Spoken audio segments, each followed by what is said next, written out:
A woman who had everything: an Academy Award, worldwide fame, beauty that made Hollywood directors fight for her attention, and a career that was just beginning to soar. She could have had any man she wanted, any role she desired. But instead, she gave it all up for a fairy tale that turned into a gilded cage. This is the story of Grace Kelly, the Hollywood goddess who became Princess Grace of Monaco, and how the most publicized wedding of the century became the beginning of an unhappy marriage that trapped her for 26 years. Stick around, because what you're about to discover will shatter everything you thought you knew about fairy tales and royal marriages. Grace Patricia Kelly was born on November 12, 1929, in Philadelphia, Pennsylvania, into a family that already had a taste of success and ambition. Her father, John B. Kelly Sr., was a self-made millionaire who had won 3 Olympic gold medals in rowing. He was a man who believed in hard work, discipline, and the American dream. Her mother, Margaret Major, was the first woman to teach physical education at the University of Pennsylvania. This was a family where excellence wasn't just encouraged, it was expected, demanded even. Grace grew up in a household where being ordinary simply wasn't an option. But despite the wealth and prestige, Grace's childhood was far from warm. Her father was particularly hard on her, often comparing her unfavorably to her siblings, especially her sister Peggy, who was considered the athletic one, the one who could live up to the Kelly name in the way their father wanted. Grace was different. She was delicate, refined, dreamy.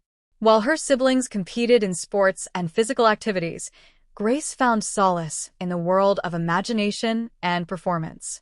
She loved movies, she loved theater, and she dreamed of becoming an actress, a profession her father considered frivolous and beneath the Kelly family dignity. But Grace had inherited her father's determination, even if she didn't have his approval. At the age of 18, against her father's wishes, she moved to New York City to study acting at the American Academy of Dramatic Arts. It was a bold move for a young woman from a wealthy family in the 1940s, but Grace was willing to sacrifice comfort for her dreams. She worked as a model to pay for her expenses, appearing in commercials and print advertisements. Her ethereal beauty, those ice blue eyes, the perfect bone structure, the cool blonde elegance, quickly caught attention. But Grace wanted more than to be just a pretty face in advertisements. She wanted to be taken seriously as an actress. Her big break came in 1951 when she was cast in her first significant film role in 14 Hours, followed by a more substantial part in High Noon, opposite Gary Cooper in 1952. But it was her collaboration with the legendary director Alfred Hitchcock that would truly make her a star. Hitchcock was fascinated by Grace Kelly. He saw in her something that other directors missed. Beneath that cool, composed exterior was a depth of emotion, a complexity that could be explosive on screen. He cast her in Dial M for Murder in 1954, and then in what would become one of the most iconic films in cinema history, Rear Window, alongside James Stewart.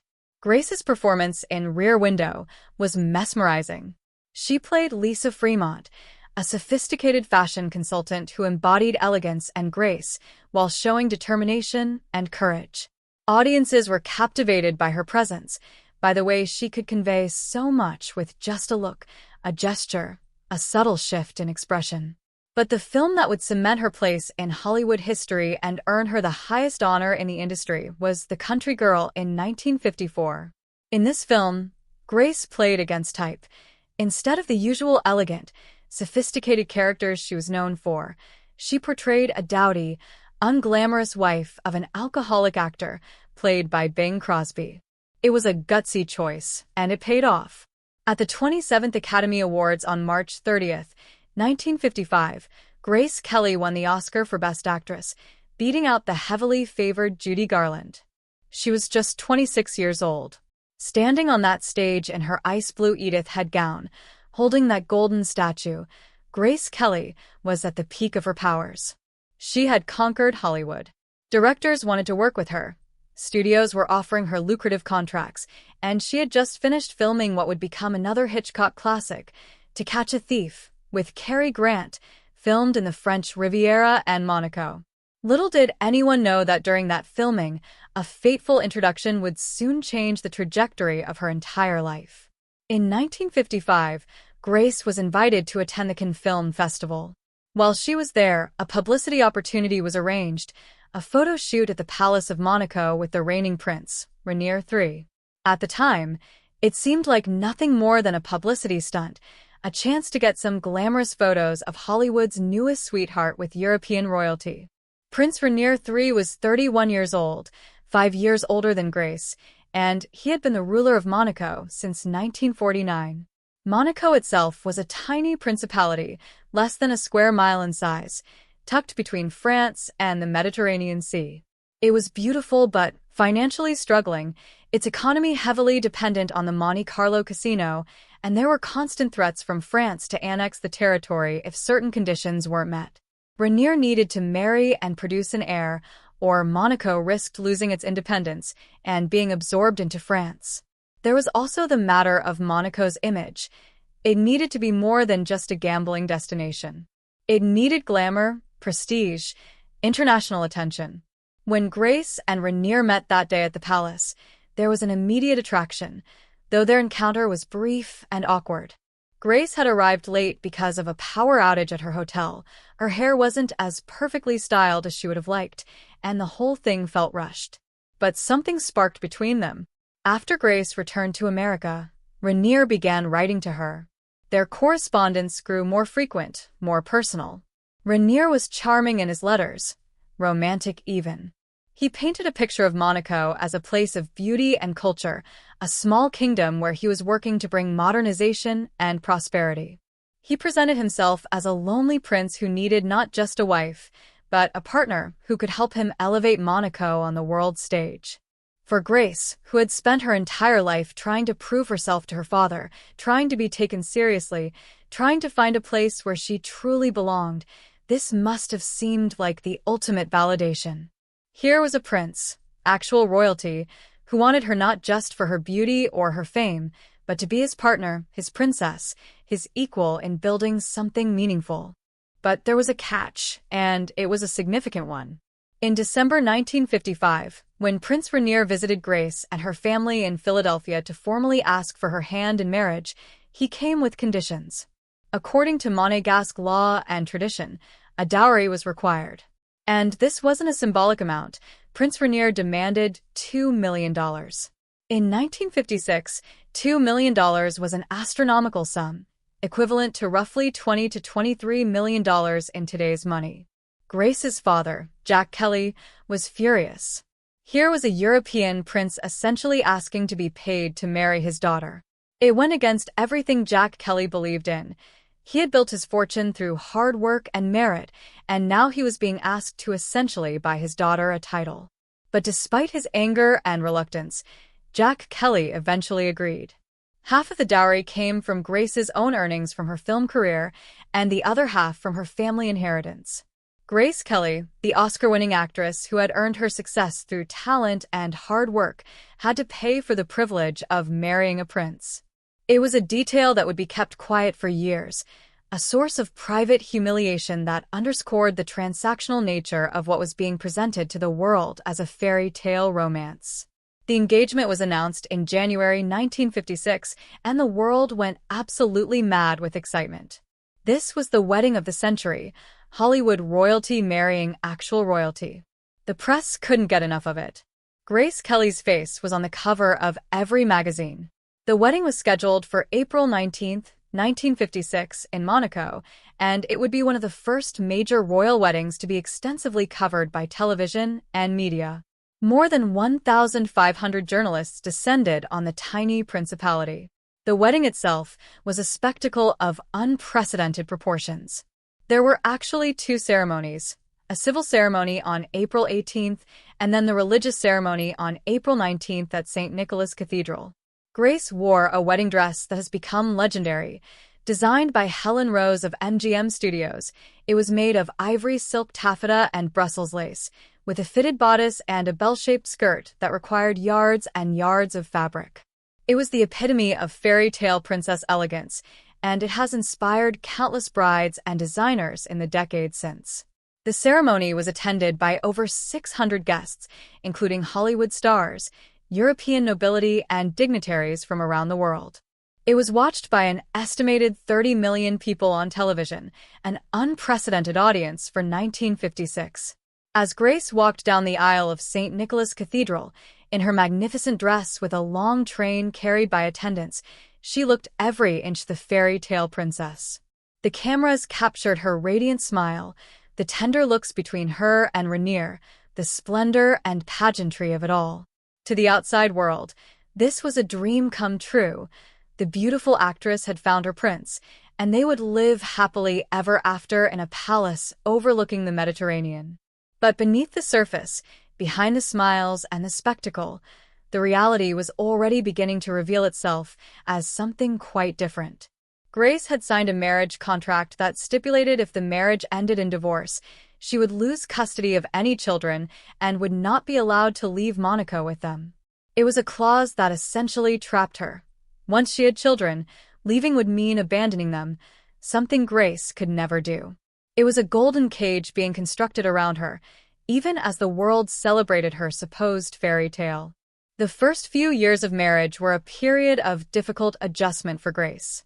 She had gone from being Grace Kelly, Hollywood star, to Her Serene Highness Princess Grace of Monaco, and the transition was far more challenging than anyone had anticipated. Monaco was a conservative, traditional society, and the palace was full of people who viewed the American actress with suspicion and resentment. Rainier's mother, Princess Charlotte, was particularly cold toward Grace.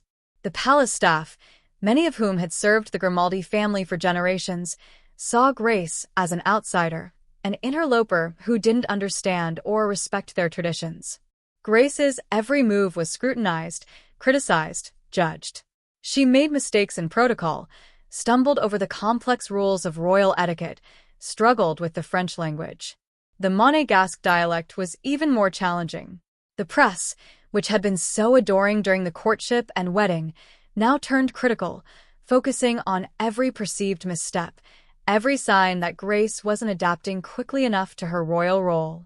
Perhaps most painfully for Grace, she had to completely give up her acting career. The contract she had signed with MGM still had time remaining on it, and initially, there were discussions about Grace doing one more film, Alfred Hitchcock's Marnie. Grace desperately wanted to do it. She missed acting, missed the creative fulfillment it gave her, missed being Grace Kelly the actress rather than just Princess Grace the royal ornament. But the people of Monaco were outraged at the idea. They felt it was beneath the dignity of their princess to be working as an actress, appearing on screen in romantic scenes with other men. The uproar was so intense that the project was abandoned. Grace never made another film. At 26 years old, at the height of her talent and beauty, with so much she could have still accomplished, her career was over. Hitchcock was devastated and never quite forgave Monaco for taking away his favorite leading lady. For Grace, it must have felt like a death. The death of a part of herself that had defined her since childhood, that had been her escape, her passion, her purpose. Grace threw herself into the role of princess with determination. She had 3 children with Prince Rainier. Princess Caroline was born in January 1957, Prince Albert in March 1958, and Princess Stephanie in February 1965. Grace loved her children deeply, and motherhood gave her purpose and joy. She also worked to fulfill the royal duties expected of her. She became the patron of numerous charities, focused particularly on arts and culture. She helped establish the Princess Grace Foundation to support local artisans. She worked to bring cultural events and festivals to Monaco, trying to transform it from just a gambling destination into a center of culture and sophistication. She was gracious at state functions, elegant at official events, always perfectly composed and diplomatic. To the outside world, she was the perfect princess, carrying out her duties with grace and dignity. But those close to her saw the truth. Grace was deeply unhappy. The marriage to Prince Rainier was not the partnership of equals she had been promised. Rainier was a man of his time and his culture. He expected his wife to be subservient, to defer to him in all matters, to focus on producing heirs and looking beautiful at official functions. He had no interest in Grace's opinions on governance or policy. When she tried to involve herself in matters of state or offer suggestions, she was dismissed, told that such things were not her concern. Rainier could be cold, controlling, and demanding. He had grown up as a prince, accustomed to being obeyed, and he expected the same deference from his wife. The passionate romance of the courtship letters seemed to evaporate once they were married. Grace later confided to friends that she felt lonely, that Rainier was emotionally distant, that their relationship lacked the warmth and intimacy she had hoped for. There were also persistent rumors of Rainier's infidelities. Monaco was a small place, and gossip spread quickly. It was whispered that Rainier had affairs, that he kept mistresses, that he showed more interest in other women than in his own wife. Whether all the rumors were true or exaggerated by gossip and Grace's enemies at court is hard to say with certainty, but what is clear is that Grace believed them, and they caused her enormous pain. She had given up everything, her career, her independence, her country, her very identity, to marry this man, and in return, she felt betrayed, neglected, taken for granted. One close friend later wrote that Grace felt humiliated by Rainier's behavior, that she was surrounded by decadence and infidelity, that the fairy tale marriage was anything but. The palace, which from the outside looked like a dream come true, felt to Grace like a prison, a beautiful, luxurious prison, but a prison nonetheless. Grace tried to find ways to maintain her sense of self. She loved flowers and spent hours in the palace gardens, finding peace in nature and beauty. She read voraciously, surrounding herself with books and literature. She maintained her friendships with people from her Hollywood days, though these relationships became more difficult as the years went on and the geographical distance made regular contact challenging. She threw herself into charity work, finding meaning in helping others. But there was an underlying sadness to Grace in those years, a wistfulness that people who knew her well could see beneath the public smile. In photographs from the 1960s and 1970s, if you look closely at Grace's eyes, there's often a melancholy there, a distance, as if part of her was somewhere else, perhaps back in Hollywood, perhaps in some alternate life where she had made different choices. The early 1970s brought Grace to what seems to have been her lowest point. According to several biographers and people close to the family, Grace seriously considered leaving Rainier and returning to America. The idea of divorce was extraordinarily difficult, not just because of the custody clause in her marriage contract that would have meant losing her children, but also because Grace was a devout Catholic, and divorce was considered a sin in her faith. The scandal would have been enormous. It would have meant admitting to the world that the fairy tale had been a lie, that the marriage everyone had celebrated and envied was actually unhappy. It would have meant public failure and humiliation on a global scale. In the end, Grace stayed. Whether it was because of the children, because of her faith, because of the fear of scandal, or because she simply couldn't imagine what life outside the palace would even look like after so many years, she chose to remain Princess Grace of Monaco. But choosing to stay didn't mean Grace was content. Throughout the 1970s and into the early 1980s, she struggled with depression. She gained weight, which the press was cruel about, constantly comparing her current appearance to the slender beauty of her Hollywood days. She felt trapped by the rigid expectations of royal life, by the constant scrutiny, by the loss of her privacy and autonomy. Monaco itself could feel suffocating. It's less than a square mile, one of the smallest countries in the world. Everyone knew everyone. Every move was watched and gossiped about. There was no escape, no anonymity, no freedom. Grace later told friends that she felt like she was living in a fishbowl, always on display, never able to be herself, always having to perform the role of the perfect princess. It was exhausting and soul-crushing in a way that few people could understand unless they had lived it themselves. Grace found some solace in poetry and in supporting the arts. She gave poetry readings both in Monaco and abroad, which gave her a creative outlet that was acceptable within the confines of her royal role. She became involved with the Philadelphia Flower Show, maintaining that connection to her hometown and her roots. She also became close to her children, particularly her daughters, as they grew older.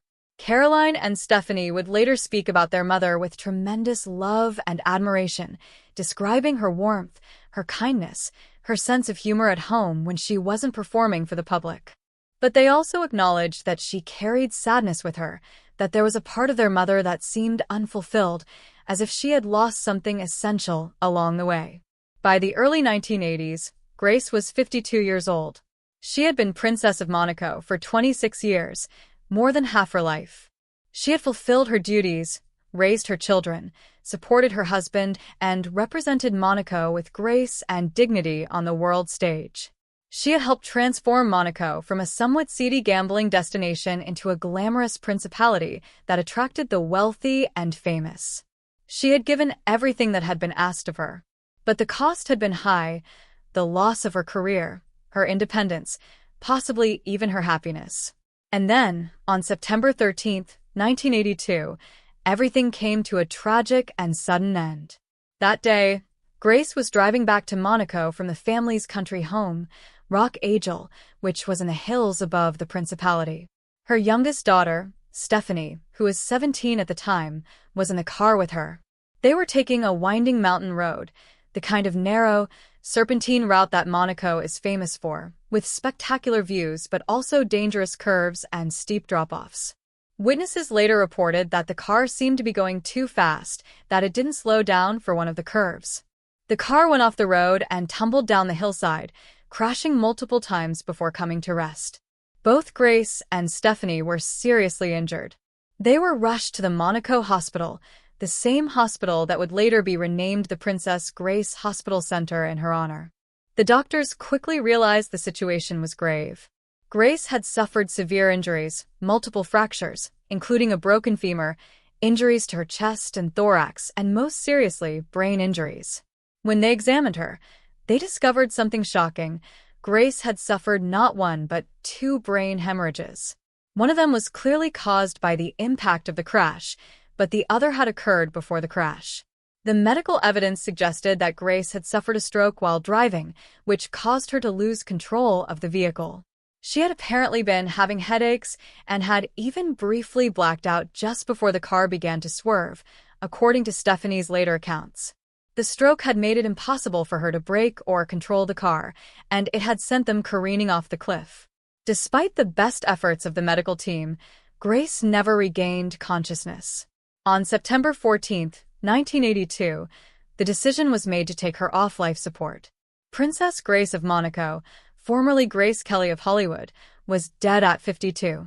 The world was shocked and heartbroken. It seemed impossibly cruel that Grace, who had lived such a carefully controlled and dutiful life for the past 26 years, should die in such a sudden and violent way. The funeral was held at St. Nicholas Cathedral, the same cathedral where she had married Rainier 26 years earlier. It was attended by dignitaries from around the world, including former Hollywood colleagues like Cary Grant and Frank Sinatra, who were visibly devastated. Nancy Reagan represented the United States. The tiny cathedral was filled to capacity, and thousands of mourners lined the streets of Monaco to pay their respects. Grace was buried in the Grimaldi family vault, wearing one of her favorite dresses and holding a rosary. The fairy tale that had begun with such fanfare and celebration had ended in tragedy and tears. In the years since Grace's death, the full complexity of her life and marriage has become more clear. Her children, particularly Princess Caroline, have spoken with honesty about their mother's struggles and unhappiness. Biographers have had access to letters, diaries, and interviews with people who knew Grace intimately, painting a picture quite different from the fairy tale narrative that was sold to the public.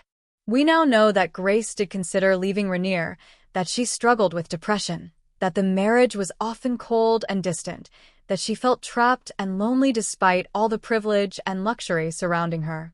Prince Rainier himself, in interviews given in his later years before his death in 2005, admitted that the early years of the marriage had been difficult, that the cultural adjustments had been harder than they anticipated, though he always maintained that they had loved each other and had a good life together. But his version of events often contradicted what Grace had told her closest friends in confidence.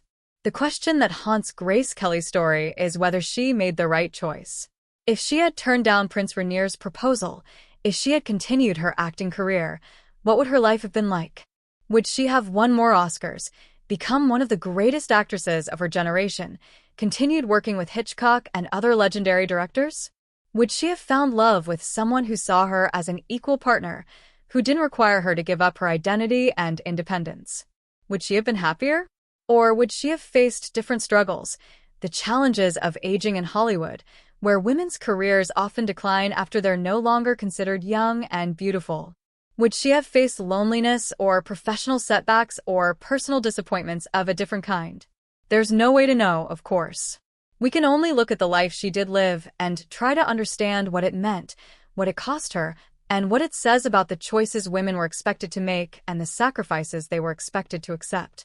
What makes Grace Kelly's story so compelling and so tragic is that it exposes the lie at the heart of the fairy tale narrative we're all taught from childhood. We're told that being chosen by a prince, wearing a crown, living in a palace, these are the ultimate dreams, the happy ending every girl should want. But Grace Kelly actually lived that fairy tale, and she discovered that it wasn't the ending at all, but rather the beginning of a very different kind of story, one of constraint, unhappiness, loss of self, and unfulfilled potential. The crown was real, but it was also a cage. The palace was beautiful, but it was also a prison. The prince was charming in letters, but in real life, he was controlling and distant. The marriage that was supposed to be a partnership of equals turned out to be a traditional arrangement where the woman was expected to disappear into her role, to sacrifice everything that made her who she was for the sake of duty and appearance. Grace Kelly's story is also a reminder of the impossible expectations placed on women, particularly women in the public eye. She was supposed to be the perfect Hollywood star, beautiful, talented, elegant, but not too ambitious, not too demanding, always gracious and accommodating. Then she was supposed to be the perfect princess, dignified, dutiful, devoted to her husband and children, never complaining, never showing any sign of unhappiness or frustration, always performing the role with grace and poise. At no point was she allowed to simply be Grace, a complex, intelligent, creative woman with needs, desires, ambitions, and feelings that didn't always fit neatly into the roles she was expected to play. The tragedy is that Grace internalized these expectations so completely that she sacrificed herself trying to meet them, giving up her career, her independence, and ultimately her happiness in pursuit of an ideal that could never truly fulfill her. When we look at the photographs of Grace Kelly now, those iconic images from her Hollywood days, radiant and alive with potential, contrasted with the later photos as Princess Grace, still beautiful but with something indefinable missing from her eyes, we're seeing the visual evidence of what was lost. That spark, that vitality, that sense of a woman in command of her own destiny, gradually faded as the years in Monaco went by. It's heartbreaking to think of all the performances we never got to see, all the films that were never made, all the ways Grace could have continued to grow and develop as an artist if she had been free to do so. Hitchcock certainly believed she would have become one of the greatest actresses of all time if she had continued working.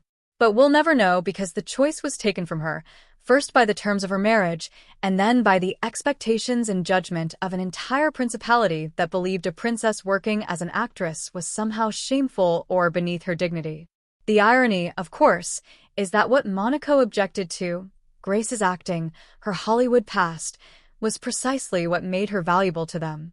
It was Grace Kelly, the movie star, who brought glamour and international attention to Monaco. It was her Hollywood connections that attracted celebrities and the wealthy to the principality. It was her beauty and fame that appeared in magazines and newspapers around the world, putting Monaco on the map in a way it had never been before. Grace saved Monaco from potential annexation by France and economic decline, not by being a princess in the traditional sense, but by being Grace Kelly, Hollywood star. Yet once she had served that purpose, once her celebrity had been exploited for Monaco's benefit, she was expected to erase that part of herself, to pretend it had never existed, to be nothing more than an ornament on Rainier's arm. It was a cruel bargain, and Grace paid the price for it. In the decades since Grace's death, her daughter Stephanie in particular has spoken about the guilt and trauma of that terrible day when the car, went off the cliff. For years, there were rumors that Stephanie had actually been driving, that Grace had let her young daughter take the wheel as an informal driving lesson, and that the crash was somehow Stephanie's fault. Stephanie has always firmly denied this, and the medical evidence backs up her account. Grace suffered a stroke that made her incapable of controlling the vehicle. But the rumors and the guilt plagued Stephanie for years, adding another layer of tragedy to the story. She was in the car when her mother died, she survived when Grace didn't, and she had to live with that reality for the rest of her life. It affected her deeply, contributing to rebellious behavior in her youth and struggles with finding her own identity outside of being Princess, Grace's daughter. Princess Caroline, Grace's eldest daughter, has handled her mother's legacy with great care and dignity. She has given interviews over the years that have been surprisingly honest about Grace's struggles and unhappiness, while also celebrating her mother's strengths, her kindness, her devotion to her family. Caroline has said that Grace taught her the importance of duty and service, but also that she witnessed the cost of always putting others first, of never prioritizing your own needs and happiness. In some ways, Caroline has tried to balance honoring her mother's memory with living a more authentic life herself, making choices that Grace might not have felt free to make.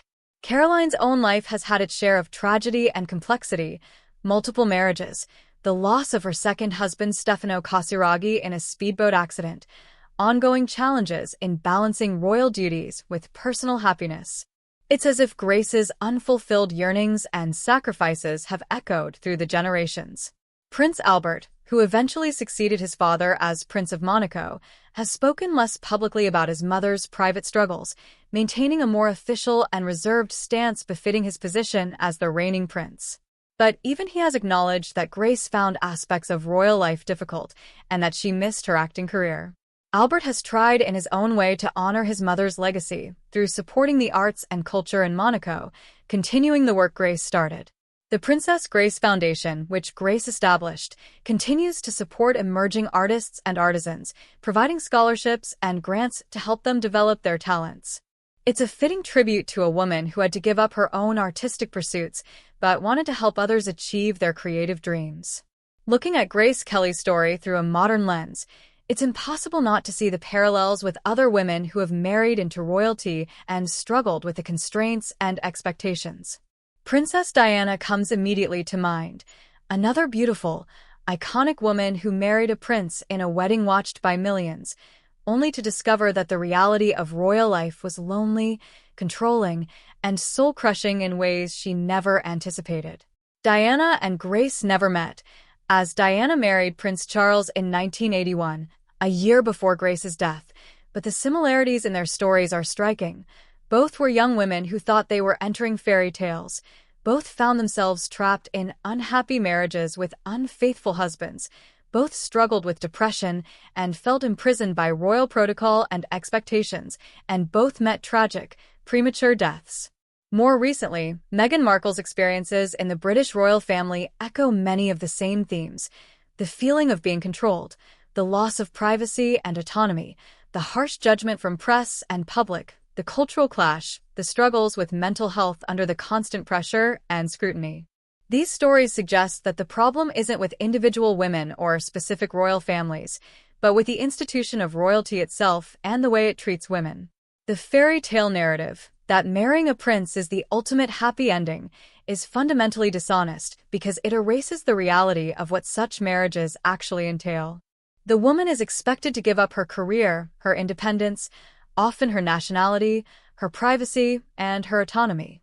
She becomes a symbol, a representative, a performing figure rather than a full human being with her own needs, desires, and identity.